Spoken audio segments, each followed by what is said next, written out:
The Gift of the Magi. $1.87. That was all. And 60 cents of it was in pennies. Pennies saved 1 and 2 at a time by bulldozing the grocer and the vegetable man and the butcher until one's cheeks burned with the silent imputation of parsimony that such close dealing implied. 3 times Della counted it. $1.87. And the next day would be Christmas. There was clearly nothing to do but flop down on the shabby little couch and howl, so Della did it. Which instigates the moral reflection that life is made up of sobs, sniffles, and smiles, with sniffles predominating. While the mistress of the home is gradually subsiding from the first stage to the second, take a look at the home. A furnished flat at $8 per week. It did not exactly beggar description, but it certainly had that word on the lookout for the mendicancy squad. In the vestibule below was a letter box, into which no letter would go, and an electric button from which no mortal finger could coax a ring. Also appertaining thereunto was a card bearing the name Mr. James Dillingham Young. The Dillingham had been flung to the breeze during a former period of prosperity, when its possessor was being paid $30 per week. Now, when the income was shrunk to $20, though, they were thinking seriously of contracting to a modest and unassuming D. But whenever Mr. James Dillingham Young came home and reached his flat above, he was called Jim, and greatly hugged by Mrs. James Dillingham Young, already introduced to you as Della, which is all very good. Della finished her cry and attended to her cheeks with the powder rag. She stood by the window and looked out dully at a gray cat walking a gray fence in a gray backyard. Tomorrow would be Christmas Day, and she had only $1.87 with which to buy Jim a present. She had been saving every penny she could for months, with this result. $20 a week doesn't go far. Expenses had been greater than she had calculated. They always are. Only $1.87 to buy a present for Jim, her Jim. Many a happy hour she had spent planning for something nice for him, something fine and rare and sterling, something just a little bit near to being worthy of the honor of being owned by Jim. There was a pier glass between the windows of the room. Perhaps you have seen a pier glass in an $8 flat. A very thin and very agile person may, by observing his reflection in a rapid sequence of longitudinal strips, obtain a fairly accurate conception of his looks. Della, being slender, had mastered the art. Suddenly she whirled from the window and stood before the glass. Her eyes were shining brilliantly, but her face had lost its color within 20 seconds. Rapidly, she pulled down her hair and let it fall to its full length. Now, there were 2 possessions of the James Dillingham Youngs in which they both took a mighty pride. One was Jim's gold watch that had been his father's and his grandfather's. The other was Della's hair.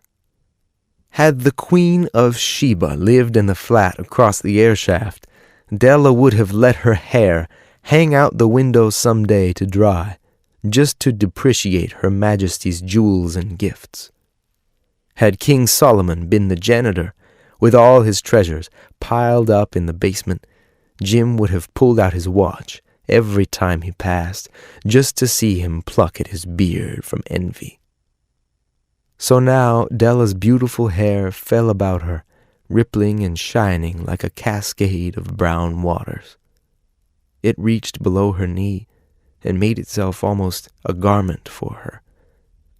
And then she did it up again, nervously and quickly.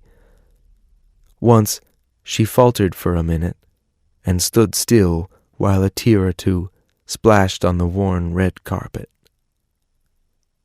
On went her old brown jacket, on went her old brown hat.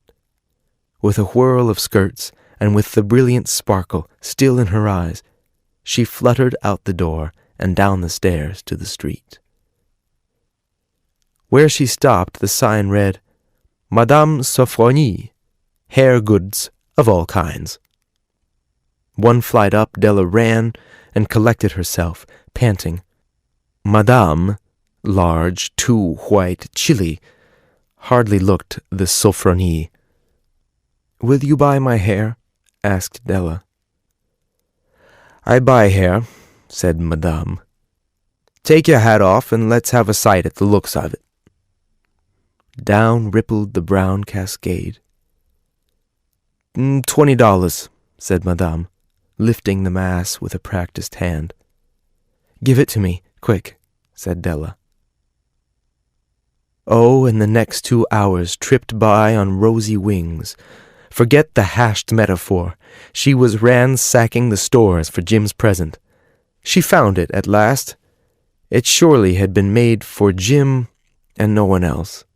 There was no other like it in any of the stores, and she had turned all of them inside out. It was a platinum fob chain, simple and chaste in design, properly proclaiming its value by substance alone, and not by meretricious ornamentation, as all good things should do. It was even worthy of the watch. As soon as she saw it, she knew that it must be Jim's. It was like him. Quietness and value. The description applied to both. $21 they took from her for it, and she hurried home with the 87 cents. With that chain on his watch, Jim might be properly anxious about the time in any company. Grand as the watch was, he sometimes looked at it on the sly on account of the old leather strap that he used in place of a chain. When Della reached home, her intoxication gave way a little to prudence and reason. She got out her curling irons and lighted the gas, and went to work repairing the ravages made by generosity added to love. Which is always a tremendous task, dear friends, a mammoth task. Within 40 minutes, her head was covered with tiny, close-lying curls that made her look wonderfully like a truant schoolboy. She looked at her reflection in the mirror long, carefully, and critically. If Jim doesn't kill me, she said to herself, before he takes a second look at me, he'll say I look like a Coney Island chorus girl. But what could I do? Oh, what could I do with $1.87? At 7 o'clock, the coffee was made and the frying pan was on the back of the stove, hot and ready to cook the chops. Jim was never late. Della doubled the fob chain in her hand and sat on the corner of the table near the door that he always entered. Then she heard his step on the stair away down on the first flight, and she turned white for just a moment. She had a habit for saying little silent prayer about the simplest everyday things, and now she whispered, "Please, God, make him think I am still pretty." The door opened and Jim stepped in and closed it. He looked thin and very serious. Poor fellow. He was only 22, and to be burdened with a family. He needed a new overcoat, and he was without gloves. Jim stopped inside the door, as immovable as a setter at the scent of a quail. His eyes were fixed upon Della, and there was an expression in them that she could not read, and it terrified her. It was not anger, nor surprise, nor disapproval, nor horror, nor any of the sentiments that she had been prepared for. He simply stared at her fixedly, with that peculiar expression on his face. Della wriggled off the table and went for him. "Jim, darling," she cried, "don't look at me that way. I had my hair cut off and sold because I couldn't have lived through Christmas without giving you a present. It'll grow out again. You won't mind, will you? I just had to do it. My hair grows awfully fast. Say Merry Christmas, Jim, and let's be happy. You don't know what a beautiful, nice gift I've got for you." "You've cut off your hair?" asked Jim laboriously, as if he had not arrived at that patent fact yet, even after the hardest mental labor. "Cut it off and sold it," said Della. "Don't you like me just as well, anyhow? I'm me without my hair, ain't I?" Jim looked about the room curiously. "You say your hair is gone," he said, with an air almost of idiocy. "You needn't look for it," said Della. "It's sold, I tell you. Sold and gone, too. It's Christmas Eve, boy. Be good to me, for it went for you. Maybe the hairs of my head were numbered," she went on with sudden serious sweetness, "but nobody could ever count my love for you. Shall I put the chops on, Jim?" Out of his trance, Jim seemed quickly to wake. He enfolded his Della. For 10 seconds, let us regard with discreet scrutiny some inconsequential object in the other direction. $8 a week, or $1 million a year, what is the difference? A mathematician or a wit would give you the wrong answer. The Magi brought valuable gifts, but that was not among them. This dark assertion will be illuminated later on. Jim drew a package from his overcoat pocket and threw it upon the table. "Don't make any mistake, Dell," he said, "about me.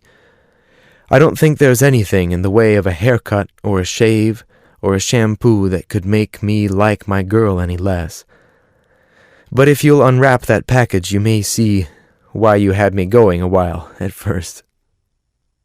White fingers and nimble tore at the string and paper, and then an ecstatic scream of joy, and then, alas, a quick feminine change to hysterical tears and wails, necessitating the immediate employment of all the comforting powers of the Lord of the Flat.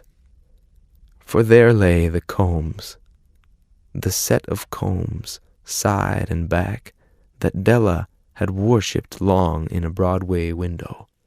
Beautiful combs, pure tortoiseshell, with jeweled rims, just the shade to wear in the beautiful vanished air. They were expensive combs, she knew, and her heart had simply craved and yearned over them without the least hope of possession, and now they were hers. But the tresses that should have adorned the coveted adornments were gone. But she hugged them to her bosom, and at length she was able to look up with dim eyes and smile and say, "My hair grows so fast, Jim." And then Della leaped up like a little singed cat and cried, "Oh!" Jim had not yet seen his beautiful present. She held it out to him eagerly upon her open palm. The dull, precious metal seemed to flash with a reflection of her bright and ardent spirit. "Isn't it a dandy, Jim? I hunted all over town to find it. You'll have to look at the time 100 times a day now. Give me your watch. I want to see how it looks on it." Instead of obeying, Jim tumbled down on the couch and put his hands under the back of his head and smiled. "Dell," said he, "let's put our Christmas presents away and keep 'em a while. They're too nice to use just at present. I sold the watch to get the money to buy your combs. And now, suppose you put the chops on."